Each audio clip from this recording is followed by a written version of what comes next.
اگر آج میری کچھ دعائیں ادھوری نہیں رہتی تو شاید میرے پاس یہ سب نہ ہوتا جو آج ہے۔ اب جب ساری حقیقتیں مجھے سمجھ آ گئی ہیں تو مجھے اپنی ان لاحاصل دعاؤں کا سوچ کر خوف آتا ہے کہ تب وہ پوری ہو گئی ہوتی تو آج میری زندگی کیا ہوتی،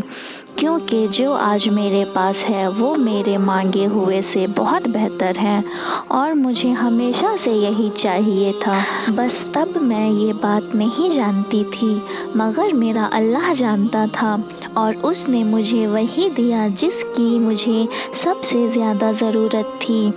پھر بھلے ہی وہ چیزیں مجھے شروع میں بری لگتی تھی، لیکن اب میں ان کے ساتھ بہت خوش ہوں، اور مجھے اب سمجھ آیا کہ اللہ سے بہتر کسی کا فیصلہ نہیں، اس کا انتخاب میرے انتخاب سے بہت بہتر ہے۔ جب انسان کو اس بات کا علم ہو جاتا ہے کہ اللہ سب دیکھتا ہے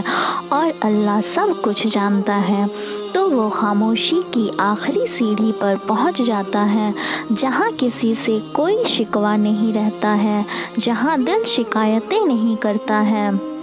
تڑپتا تو بہت ہے مگر آہ نہیں بھرتا، کیونکہ وہ مقام ہوتا ہے جہاں ساری باتیں اور ساری چیزیں اللہ کے سپرد کر دی جاتی ہیں،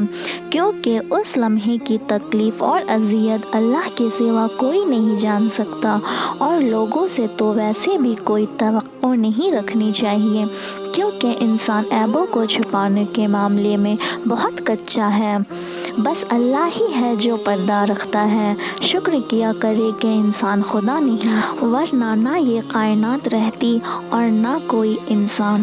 جب مصیبت میں بھی پریشانی نہ ہو تو سمجھ لو کہ اللہ کی پناہ میں ہو، اور جب راحت میں بھی پریشانی ہو تو سمجھ لو کہ اللہ کے پکڑ میں ہو۔